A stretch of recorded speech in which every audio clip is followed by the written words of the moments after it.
Sir नमस्कार. नमस्कार. महाराष्ट्र राज्याच्या भाजपाचे मुख्य प्रवक्ते नवनाथ बन यांनी एक वक्तव्य केलेलं आहे आणि ते म्हणतात की काँग्रेस सरकारनं शिक्षण व्यवस्था खराब व्हावी म्हणून मुद्दाम प्रत्येक गावखेड्यांनी शाळा कॉलेज काढली. आता तुमचं यावरती काय मत आहे? नवनाथ बन हे भारतीय जनता पक्षाचे मुख्य प्रवक्ते आहेत. तत्पूर्वी ते पत्रकार होते. एका चॅनलवर अतिशय चांगलं काम त्यांचं होतं. जनतेचे प्रश्न माध्यमामध्ये वेशीवर टांगण्याचं काम ते करत होते. त्यांनी हा जो प्रश्न उपस्थित केला आहे, त्यांनी हा जो मुद्दा उपस्थित केला आहे, खरं म्हणजे त्यांचं कौतुक केलं पाहिजे. त्याचं कारण काँग्रेसनं खेड्यापाड्यामध्ये शाळा पोचून कॉलेज काढून शिक्षण व्यवस्थेचा बट्ट्याबोळ केला आहे. हा जो आरोप त्यांनी केला आहे तो खराच आहे. त्याचं कारण असं की जर काँग्रेसनं खेड्यापाड्यात शाळा काढल्या नसत्या तर खेड्यापाड्यात जन्मलेला नवनाथ बनसारखा विद्यार्थी हा शिकू शकला नसता, म्हणजेच तो पत्रकार झाला नसता, तो भारतीय जनता पक्षाचा प्रवक्ता झाला नसता. म्हणजे ही जी संधी त्याला मिळाली, हा जो बट्ट्याबोळ झालेला आहे तो काँग्रेसच्या धोरणामुळेच झालेला आहे असं म्हणायला काय हरकत नाही.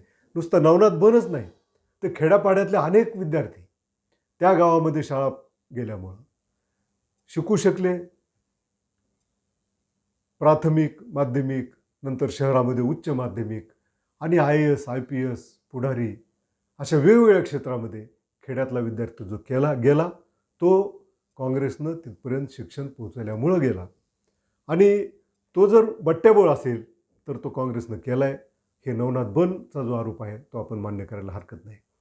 खरं म्हणजे नवनाथ बनच्या या वक्तव्याची कीव करावीशी वाटते. अहो नवनाथ बन,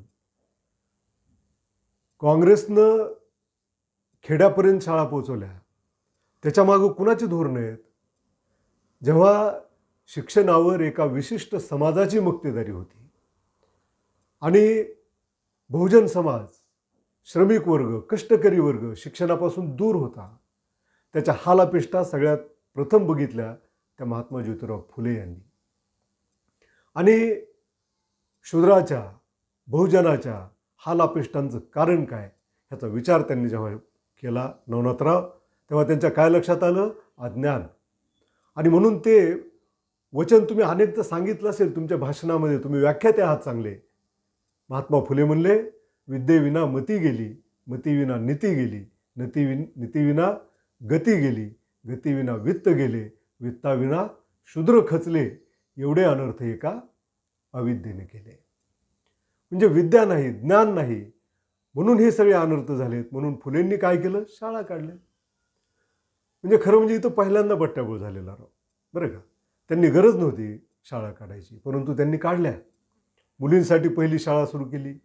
पुण्यातल्या अनेक वस्त्यामध्ये दलितांसाठी शाळा काढल्या. आपल्या पत्नीला शिकवलं. पत्नीला शिकवत असताना तिला शिक्षिका केलं. ती शिक्षिका म्हणून जेव्हा शाळेत जाऊ लागली तेव्हा तुमच्या संस्कृतीनं नवनाथराव त्यांचं कसं स्वागत केलं हेही तुम्ही तुमच्या एखाद्या पत्रकार परिषदेमध्ये सांगितलं तर बरं होईल. शेणाचे गोळे त्यांच्या अंगावर मारले, चिखल मारला आणि असं भव्य असं स्वागत शेण आणि चिखलाचे गोळे मारून केलं. फुलेंनी जे काही प्रयत्न केले बहुजनाच्या दारामध्ये शिक्षण न्यायचं, त्याला राजाश्रय दिला कोल्हापूर संस्थानचे राजे राजर्षी छत्रपती शाहू महाराज यांनी. म्हणजे शिक्षणाच्या हक्काचा कायदा करणारा तो पहिला राजा आहे. त्यांनी सर्वांना मोफत आणि सक्तीचं शिक्षण केलं. जे आपल्या मुलांना शाळेत घालणार नाहीत त्या पालकांना दंड केला. वाईट परिस्थितीमुळे, गोरगरिबीमुळे शेतकरी, दीन, दलित आपल्या मुलांना शाळेत पाठवू शकत नव्हते तर त्यांनी त्यांच्यासाठी हॉस्टेल्स काढले. शैक्षणिक शुल्क त्यांचं माफ केलं आणि म्हणून खेड्यापाड्यातली मुलं ही कोल्हापूर संस्थानातली शिकू शकली. त्यांचा तो वारसा डॉक्टर बाबासाहेब आंबेडकरांनी पुढे नेला.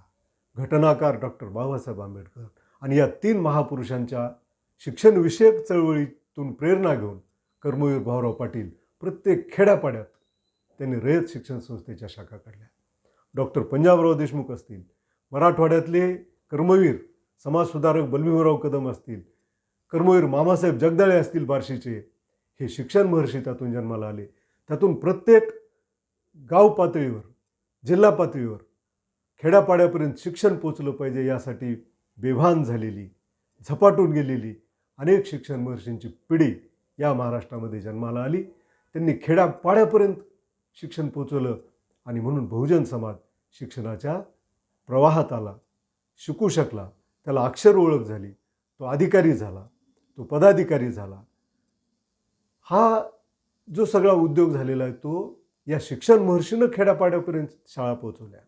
त्याला काँग्रेस, स्वातंत्र्यानंतर काँग्रेसनं आश्रय दिला. या शाळांना अनुदानाची योजना सुरू केली आणि सरकार पूर्वी दानावर त्या शाळा चालत होत्या, नंतर अनुदानावर त्या शाळा चालायला लागल्या.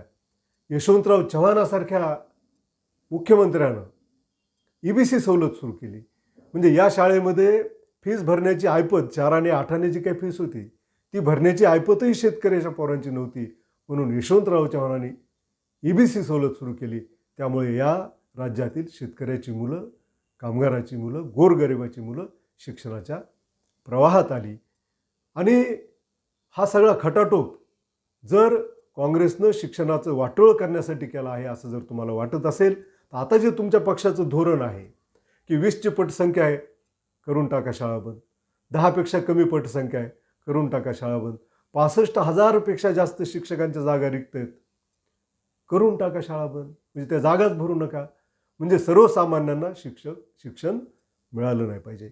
आता तुम्ही खेड्यातून बाहेर आलेलं आहे, तुमचा स्तर उंचावलेला आहे.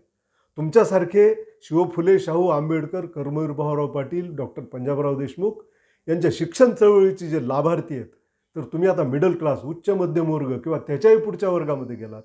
त्याच्यामुळे आता तुमचे जे बांधव खेड्यापाड्यात राहिलेत त्यांना शिक्षण नाही मिळालं तरी चालेल, त्यामुळे तुमचं काही बिघडणार नाही अशा प्रकारची तुमची भावना असेल तर या सगळ्यांच्या वतीनं तुमचा तीव्र असा धिक्कार करतो. आणि तुम्ही जरा विचार करा, उलट खेड्यापाड्यापर्यंत जर शाळा ज्या आज आहेत त्यामुळे मुली शिकतायत. नवनाथराव, तुम्ही खेड्यातल्या शाळेचा दौरा काढा. आजही मुलींच्या सुरक्षिततेचा प्रश्न ऐरणीवर आहे. घरापासून दूर मुलींना पाठवणं हे रिस्की आहे. आणि म्हणून खेड्यापाड्यामध्ये ज्या शाळा आहेत, खेड्यापाड्यामध्ये जे महाविद्यालय आहेत त्याच्यामध्ये प्रामुख्यानं मुलींचा भरणा आहे.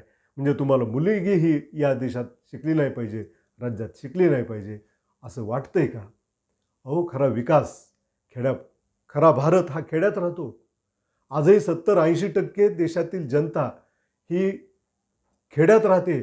म्हणून खेड्यांची वस्ती असलेला श्रीमंत देश असं भारताचं वर्णन केलं जातं. म्हणून जर तुम्ही खेड्यातलं शाळा, कॉलेजेस हे शिक्षणाचं वाटोळं ह्याच्यामुळं झालं, काँग्रेसनं केलं असं म्हणत असाल तर तो तुमचा गैरसमज आहे, तो काढून टाका. आणि तुम्ही एका मोठ्या पक्षाचे प्रवक्ते आहात, ज्याचं आज देशावर राज्य आहे, अनेक राज्यामध्ये राज्य आहे, केंद्र सरकार त्यांचं आहे. आणि 240 जागा जरी तुम्हाला मागच्या लोकसभेमध्ये होत्या तरी आता तुम्ही अनेक लोकशाही मार्ग वापरून 2/3 बहुमताच्या जवळ गेलेले आहेत. मोफत आणि सक्तीचं शिक्षण देणं ही आवश्यकता आहे, ही या देशातील जनतेची गरज आहे. परंतु त्यामुळं जर शिक्षण क्षेत्राचं वाटोळं झालं असं वाटत तुम्हाला असेल तर सगळ्या शाळा बंद करून टाका. फक्त जिल्ह्याच्या ठिकाणी किंवा राजधानीच्या ठिकाणी तुम्ही शाळा चालू ठेवा, कॉलेजेस चालू ठेवा. गरिबांनी शिकायची काय गरज आहे?